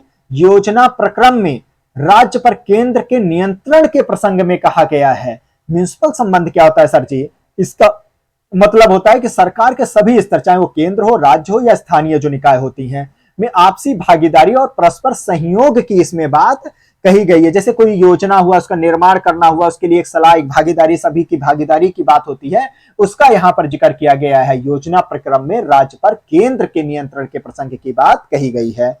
नेक्स्ट क्वेश्चन है, भारतीय राजकोषीय संघवादी व्यवस्था में संसाधनों का केंद्र द्वारा राज्यों को आवंटन किया जाता है। जो भी संसाधन होते हैं वो केंद्र द्वारा राज्य को जो आवंटित किए जाते हैं, वर्तमान में निम्न में से कौन सा संसाधनों के आवंटन का एक माध्यम नहीं माना गया है? तो वो है गॉडगिल सूत्र के अंतर्गत योजना कार्यान्वयन के लिए स्थानांतरण। अभी मैं बताता हूं ये क्यों नहीं है। बाकियों को माना गया, सहायक अनुदान को भी एक आवंटन के रूप में, संसाधनों के आवंटन के रूप में ये माना गया है। केंद्र प्रायोजित योजनाएं भी इसमें शामिल है, कर सहभाजन भी इसमें शामिल होती हैं। ओके, संघवादी व्यवस्था में हमारे। लेकिन जो गॉडगिल सूत्र के अंतर्गत योजना कार्यान्वयन की बात है, उसमें राज्यों के स्थानांतरण पंचवर्षीय योजनाओं के संदर्भ में किया गया था। ध्यान दीजिएगा, पंचवर्षीय योजनाएं, अब चूंकि पंचवर्षीय योजनाएं तो है नहीं, तो योजना आयोग को पंचवर्षीय योजनाओं के समाप्त होने के बाद ही गॉडगिल सूत्र आधारित जो अनुदान थी वो भी अब राज्यों के संसाधनों के आवंटन का माध्यम नहीं रह गई है। समझ गए ये चीज? बाकी है तीनों, सहायक अनुदान, केंद्रीय प्रायोजित योजनाएं और कर सहभाजन जो होता है, ये आवंटन की बात इसमें कही गई है। नेक्स्ट क्वेश्चन है, राज्यसभा द्वारा संविधान के अनुच्छेद 249, मोस्ट इंपॉर्टेंट क्वेश्चन है, 249 to 49 के अंतर्गत पारित संकल्प जिसके द्वारा संसद को राज्य सूची के विषय पर राष्ट्रीय हित में विधि निर्मित करने का अधिकार दिया गया है, प्रवर्त होगा, 1 वर्ष से ज्यादा नहीं रहेगा। समझ रहे हैं? अधिकतम 1 वर्ष तक रहता है, 1 वर्ष से ज्यादा नहीं रहता है। कि संसद को अनुच्छेद 249 के तहत राज्य सूची पर कोई नियम कानून बनाने की जो बात कही गई है उसका यहां पर जिक्र किया गया है। नेक्स्ट क्वेश्चन है, किस अनुच्छेद के अनुसार भारतीय संविधान अंतरराज्यीय परिषद के संबंध में प्रावधान करता है? तो अनुच्छेद 263 के तहत अंतरराज्यीय परिषद का जिक्र किया गया है, इंटर स्टेट काउंसिल का जिक्र किया गया है, और अंतरराष्ट्रीय परिषद का जो गठन किया जाता है वो राष्ट्रपति के द्वारा इनके गठन की बात कही गई है। ध्यान दीजिएगा, और इसकी जो परिषद की अध्यक्षता करते हैं, ये गठन है, और अगर अध्यक्षता की बात कहें तो वो हमारे प्रधानमंत्री पीएम, प्राइम मिनिस्टर के द्वारा की जाती है। ओके, चलिए नोट में अब हम जानते हैं, अनुच्छेद 263 केंद्र राज्य के बीच समन्वय स्थापित करने के लिए राष्ट्रपति को अंतरराज्यीय परिषद की स्थापना करने की शक्ति प्रदान करता है। किसके लिए? केंद्र और राज्य के बीच एक समन्वय स्थापित करने के लिए अंतरराज्यीय परिषद की गठन किया जाता है, और अंतरराज्यीय परिषद का जो निर्माण होता है सो होता है संवैधानिक है। अनुच्छेद 263 में इसका जिक्र किया गया है। वहीं जो आंचलिक और क्षेत्रीय परिषदें होती हैं, ये जो होती हैं विधिक संस्थाएं होती हैं। ओके, समझ गए? संसद के अधिनियमों के प्रावधान के तहत इनको गठित किया गया है। वहीं राष्ट्रीय विकास परिषद और राज्यपाल सम्मेलन जो होता है ये संविधानेतर या विधियोत्तर संस्थाएं होती है, संविधान से परे या विधि के परे ये संस्थाएं होती हैं। ओके, नेक्स्ट क्वेश्चन है, क्षेत्रीय परिषदों का सृजन हुआ है संसदीय कानून के द्वारा हुआ है। किस कानून के द्वारा हुआ है? 1956 के द्वारा हुआ है। मैं बताता हूं, राज्य पुनर्गठन अधिनियम जब पढ़ेंगे 1956, उसमें इसका जिक्र किया गया है। ओके, 1956 के संसद के अधिनियम के माध्यम से 5 क्षेत्रीय परिषदों का गठन किया गया है और 1971 में पूर्वोत्तर राज्यों के लिए पूर्वोत्तर परिषद के गठन की बात उठी थी, जो कि उत्तर पूर्वी परिषद अधिनियम 1972 के तहत किया गया था। उत्तर पूर्वी परिषद अधिनियम 1972 के तहत ये गठन किया गया है। उत्तर पूर्वी राज्यों में क्षेत्रीय परिषद जो होते हैं, पूर्वोत्तर क्षेत्रीय परिषदों की जो बात कही गई है। ओके, गृह मंत्री प्रत्येक क्षेत्रीय परिषद का क्या होता है? अध्यक्ष होते हैं, गृह मंत्री होते हैं क्षेत्रीय परिषदों के। ओके, याद रहेगा ये चीज। और वहीं पर अगर कहा जाए आपसे अंतर्राज्यीय परिषदों के कौन थे, तो वो प्रधानमंत्री जी थे। नेक्स्ट क्वेश्चन है, दिए गए विकल्पों में से कौन सा एक क्षेत्रीय परिषदों का लक्षण नहीं होता? ये एक संवैधानिक संस्था नहीं होती है, ये एक विधिक संस्था के दायरे में लाई गई है। ओके, याद रखिएगा ये चीज। बाकी तो सही है, मैंने अभी आपको बता ही दिया। 5 क्षेत्रीय परिषदों की स्थापना राज्य पुनर्गठन अधिनियम 1956 के अंतर्गत की गई है।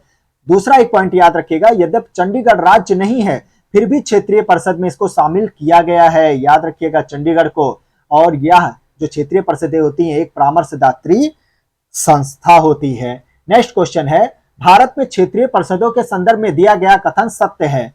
कौन सा कथन सत्य है? परिषदें जो होती हैं भारतीय संघ व्यवस्था के उप संघीय सूत्र के रूप में ये कार्य कर रही होती हैं। वो कैसे? क्योंकि ये परिषदें जो होती हैं भारतीय संघ परिषद व्यवस्था में राज्यों के मध्य सहयोग एवं एकीकरण का मार्ग जो है प्रशस्त कर रही होती हैं। ओके, कि राज्यों के मध्य जो भी सहयोग एकीकरण जो भी मामला उठता है उस पर ये उप संघीय सूत्र की तरह कार्य कर रही होती हैं। निम्न में से कौन सा एक सही सुमेलित नहीं है? यहां पर ये क्वेश्चन पूछा जा रहा है।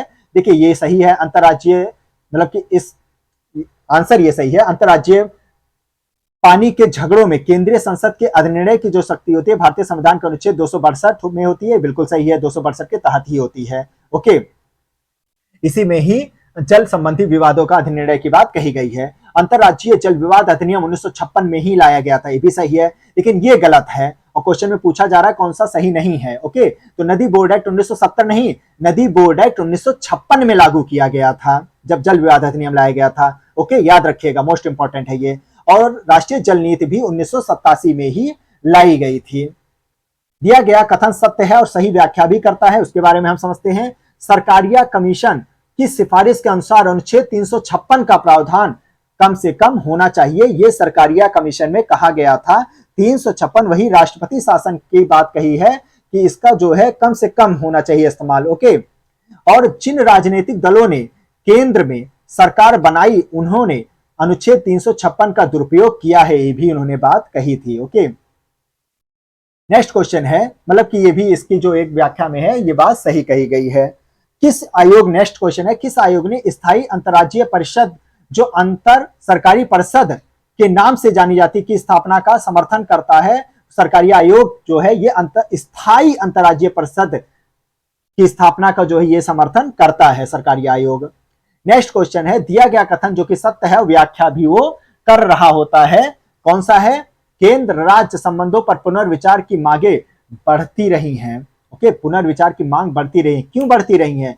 क्योंकि राज्य के पास विकास कार्यों के लिए पर्याप्त धन नहीं है, इसलिए मुद्दा जो है पुनर्विचार का मामला जो है केंद्र राज्य संबंधों के बीच बढ़ता रहा है। ओके, नेक्स्ट क्वेश्चन है, दिया गया कथन जो कि सत्य है और व्याख्या भी कर रहा है, राज्य की कार्यपालिका शक्ति का प्रयोग संसद के कानूनों तथा राज्य में लागू कानूनों का अनुपालन सुनिश्चित करने हेतु होता है। ओके, ये राज्यपाल की जो कार्यपालिका शक्ति की बात कही गई है यहाँ पर। नेक्स्ट इसका जो पॉइंट है, अपनी कार्यपालिका शक्तियों का प्रयोग करके भारत सरकार राज्यों को आवश्यक निर्देश दे सकती है, तो आपको याद ही होगा। नेक्स्ट क्वेश्चन है, भारत के संविधान के अनुच्छेदों में से किसके अनुसार प्रत्येक राज्य की कार्यपालिका शक्ति का इस प्रकार प्रयोग किया जाएगा जिससे संघ की कार्यपालिका शक्ति का प्रयोग में कोई अड़चन ना हो और उस पर कोई प्रतिकूल प्रभाव भी ना पड़े? यह अनुच्छेद 257 में कहा गया, 257 में इसका जिक्र किया गया है। सही आसान वर्डों में मैं ये कहूं कि राज्य की कार्यपालिका अपनी शक्तियों का इस तरह से इस्तेमाल करे कि संघ की जो भी ताकतें हैं, उनकी जो कार्यपालिका शक्ति है, उसमें कोई अड़चन ना आ पाए, वो बात इसमें कही गई है अनुच्छेद 257 में। नेक्स्ट क्वेश्चन है, भारत के संविधान में किस अनुच्छेद में करों को केंद्र द्वारा लगाया तथा एकत्रित किया जाता है लेकिन केंद्र और राज्यों के बीच उसे बांट दिया जाता है, वितरित कर दिया जाता है? वो अनुच्छेद 270 में इसका जिक्र किया गया है। मोस्ट इंपॉर्टेंट है, इसे आप जरूर याद कर लीजिएगा। ओके, नेक्स्ट क्वेश्चन है, भारत में वित्तीय सौदों पर स्टाम्प शुल्क, इसके बारे में सही कथन बताना है। यह संघ द्वारा लगाया और उद्ग्रहित किया जाता है, स्टाम्प शुल्क के मामले में बता रहा हूं, किंतु उन्हें राज्य सरकार के द्वारा संग्रहित और विनियोजित किया जा रहा होता है। ओके, नेक्स्ट क्वेश्चन है, राज्य सरकारों को कृषि आय पर कर कौन समुन्देशित करता है? तो वो भारत का संविधान ही कर रहा होता है राज्य सरकारों को। ओके, नेक्स्ट क्वेश्चन है, केंद्र एवं राज्य के बीच वित्तीय विवादों के निपटारे हेतु मुख्य एजेंसी कौन सी होती है? तो वो सर्वोच्च न्यायालय होती है। वित्तीय विवादों को निपटान करने के लिए जो मेन एजेंसी होती है, सर्वोच्च न्यायालय होती है। नेक्स्ट क्वेश्चन है, करों में से किसके अंतर्गत व्यक्ति द्वारा देय पूर्ण धनराशि संविधान द्वारा सीमित कर दी गई है? तो व्यय, व्यापार, व्यवसाय और वृत्ति कर को जो है सीमित कर दिया गया है। ओके, भारतीय संविधान के किस अनुच्छेद द्वारा अंतरराज्यीय व्यापार एवं व्यवसाय की स्वतंत्रता प्रदान की गई? अंतरराज्यीय व्यापार व्यवसाय की स्वतंत्रता की बात अनुच्छेद 301 के तहत किया गया है। अब जो है आपात उपबंध की बात यहां पर की जा रही है। भारतीय संविधान के किस अनुच्छेद के अंतर्गत भारत सरकार का दायित्व है कि वह बाह्य आक्रमण और आंतरिक अशांति से राज्यों की रक्षा करे? तो ये कहा गया अनुच्छेद 355 में इसकी बात कही गई है। आपात उपबंध, ये भाग 18 में इसका जिक्र किया गया है। 3 तरीके के आपातकाल की बात कही गई, युद्ध एवं बाह्य आक्रमण के तहत की गई है। ओके, युद्ध और बाह्य आक्रमण की बात कही गई है। और सशस्त्र की भी बात कही गई है, सशस्त्र विद्रोह के कारण भी। पहले क्या होता था, आंतरिक अशांति की बात कही जाती थी, आंतरिक अशांति। लेकिन 44वें कॉन्स्टिट्यूशन अमेंडमेंट एक्ट 1978 के द्वारा आंतरिक अशांति को हटा करके अब यहां पर सशस्त्र विद्रोह वर्ड को जोड़ दिया गया है, मतलब वो यहां पर ऐड कर दिया गया है। ओके, और दूसरा जो होता है, राज्य में जब संवैधानिक तंत्र विफल हो जाता है तब दूसरा होता है जिसपे राष्ट्रपति शासन लागू कर दिया जाता है। और तीसरा जो होता है, ये वित्तीय आपातकाल के समय लगाया जाता है। 352, 356 और 360 के तहत ये तीनों अनुच्छेद चल रहे होते हैं। चलिए अब क्वेश्चन चलता है, भारतीय संविधान के किस अनुच्छेद के अंतर्गत भारत सरकार का यह दायित्व है कि वह बाह्य आक्रमण एवं आंतरिक अशांति से राज्यों की रक्षा करे? अनुच्छेद 355 के तहत। ये पहले जब चलता था तब का था ये अनुच्छेद 355 के तहत। राष्ट्रीय, अब तो आंतरिक अशांति जो है हटा दिया गया है। राष्ट्रपति राष्ट्रीय आपातकाल की घोषणा कर सकता है, हथियारबंद विद्रोह के आधार पर भी कर सकते हैं राष्ट्रीय आपातकाल, बाह्य आक्रमण के आधार पर भी और युद्ध के आधार पर भी किया जा सकता है। ओके, याद रखिएगा। नेक्स्ट क्वेश्चन है, संसद द्वारा संकट काल की घोषणा का अनुमोदन कितने अवधि के अंतराल में होना आवश्यक होता है? तो 1 माह की अवधि के अंतराल पर यह होना जरूरी होता है। संघ एवं राज्यों के बीच करों का विभाजन संबंधी प्रावधानों को राष्ट्रीय आपात के समय निलंबित किया जा सकता है। जो करों से संबंधित, उनके विभाजन से संबंधित, जो संघ राज्यों के बीच टैक्स के विभाजन से संबंधित जो मामले होते हैं, ये राष्ट्रीय आपातकाल के समय क्या हो सकते हैं? निलंबित किए जा सकते हैं। नेक्स्ट क्वेश्चन है, किस अनुच्छेद के अंतर्गत भारत के राष्ट्रपति मूल अधिकारों के कार्यान्वयन को स्थगित कर सकते हैं? मूल अधिकारों के कार्यान्वयन को कौन, राष्ट्रपति क्या कर सकते हैं? स्थगित कर सकते हैं, लेकिन अनुच्छेद 20 और 21 को छोड़ करके। वो अनुच्छेद 359 में जिक्र किया गया है, 359 में। एक नोट में मैं आपको इसमें बताता हूं, बहुत इंपॉर्टेंट पॉइंट है, ध्यान से सुनिएगा। युद्ध और बाह्य आक्रमण, केवल 2 की बात कर रहा हूं, सशस्त्र विद्रोह की बात नहीं कर रहा हूं। युद्ध और बाह्य आक्रमण की जब स्थिति आ जाती है, तब जब आपातकाल लगता है तो अनुच्छेद 19 अपने आप ही स्थगित हो जाता है। 358 के तहत वो स्वतः ही स्थगित हो जाता है। लेकिन सशस्त्र विद्रोह के कारण जब आपातकाल घोषित होता है तो अनुच्छेद 19 स्वतः निलंबित नहीं होता है, बल्कि राष्ट्रपति अनुच्छेद 359 के तहत इसे निलंबित कर रहा होता है। ओके, कर रहे होते हैं 359। समझ गए ये चीज। नेक्स्ट क्वेश्चन है, दिए गए कथनों पर विचार करने को कह रहे हैं। भारतीय संविधान मूलतः संघात्मक स्वरूप का होता है। बिल्कुल संघात्मक स्वरूप है हमारे यहाँ। अनुच्छेद 356 में जो कि राष्ट्रपति शासन से संबंधित है, 356 में राज्यों में संवैधानिक तंत्र की विफलता की दशा का प्रावधान किया गया है। ओके, यदि भारत, नेक्स्ट क्वेश्चन है, यदि भारत का राष्ट्रपति संविधान का अनुच्छेद 356 के अधीन यथा उपबंधित अपनी शक्तियों का किसी विशेष रूप के संबंध में प्रयोग करता है तो उस राज्य के विधानमंडल की शक्तियां संसद द्वारा या उसके प्राधिकार के अधीन प्रयोग हो जाती हैं। ओके, ध्यान दीजिएगा कि उस राज्य के विधानमंडल की जो भी शक्तियां होंगी वो संसद द्वारा उसके प्राधिकार के अधीन ही फिर प्रयोज्य होती हैं, उन्हीं के द्वारा ही वो क्रियान्वित हो रही होती हैं। किसी राज्य के राष्ट्रपति शासन के उद्घोषणा के कौन से परिणामों का होना आवश्यक नहीं है। मान लीजिए कि कहीं पर राष्ट्रपति शासन लागू हो गया तो कौन सा दो परिणाम वहां पर निकल के नहीं देखने को मिलेगा। एक तो राज्य विधानसभा विघटित हो जाए, ये जरूरी नहीं है, और दूसरा स्थानीय निकायों का विघटन हो जाए, ये भी जरूरी नहीं है। लेकिन हाँ, राज्य के मंत्रिपरिषद हटाए जा सकते हैं, हटाए जाते हैं वहां पर। ओके, ये होता ही होता है। बाकी दो चीज, राज्य विधानसभा का विघटन और स्थानीय निकायों का विघटन नहीं होता है, ये कोई जरूरी नहीं है, वो कुछ विशेष परिस्थितियों में होता है। मैं अभी आपको नोट में इसको बताता हूं। राज्यों ने राष्ट्रपति शासन लागू होने की स्थिति में राष्ट्रपति राज्य सरकार की शक्तियों को अपने हाथों में ले लेता है और वह मुख्यमंत्री के नेतृत्व वाली मंत्रिपरिषद को क्या कर देते हैं, हटा देते हैं, और राष्ट्रपति की प्रतिनिधियों के रूप में राज्यपाल राज्य सचिव की सहायता से राज्य का प्रशासन चला रहे होते हैं। फिर वो जो सचिव होते हैं उसी के हेल्प से वो सारा कार्यभार संभालते हैं। ओके, और ये जो राज्यपाल कर रहे होते हैं ये सब काम, ये राष्ट्रपति के प्रतिनिधि के रूप में कर रहे होते हैं तब। और इसके अतिरिक्त राष्ट्रपति जो होता है वो राज्य विधानमंडल को विघटित अथवा निलंबित कर सकते हैं, लेकिन ये जरूरी नहीं है, आवश्यक नहीं है। अब समझ में आ गया चीज। नेक्स्ट क्वेश्चन है, संविधान का अनुच्छेद 356 से संबंधित कथनों पर विचार कीजिए। 356 राज्य में संवैधानिक तंत्र की विफलता से संबंधित है, अभी बताया था मैंने आपको। यह अनुच्छेद, इस अनुच्छेद के अंतर्गत की गई उद्घोषणा का उच्चतम न्यायालय द्वारा न्यायिक पुनर्लोकन किया जा सकता है, बिल्कुल किया जा सकता है। इस उद्घोषणा का 2 माह के भीतर संसद के प्रत्येक सदन में अनुमोदन भी हो जाना चाहिए जब कहीं भी राष्ट्रपति शासन की बात होती है। नोट में मैं आपको बताता हूं, इस उद्घोषणा के साथ ही राज्य विधानसभा भंग नहीं की जा सकती है। ओके, जब तक ऐसी उद्घोषणा संसद के दोनों सदनों द्वारा 2 माह के अंदर अनुमोदित ना कर दी जाए, याद रखिएगा, मोस्ट इंपॉर्टेंट। और आज का लास्ट क्वेश्चन है, किसने कहा था कि भारत की राष्ट्रपति का आपातकालीन अधिकार संविधान के साथ धोखा है? ये कहा था के.एम. नाम्बियार ने कहा था। किसने कहा था? के.एम. नाम्बियार ने। ओके, तो आज बस इतना ही। आगे हम एक नए टॉपिक के साथ आपके सामने उपस्थित होंगे। जिन्होंने सब्सक्राइब नहीं किया प्लीज कर लीजिए, क्योंकि बहुत ही ज्यादा ये इंपॉर्टेंट क्लास हो रही है। तो बस अभी के लिए मैं आपसे विदा लेना चाहता हूं। जय हिंद, जय भारत।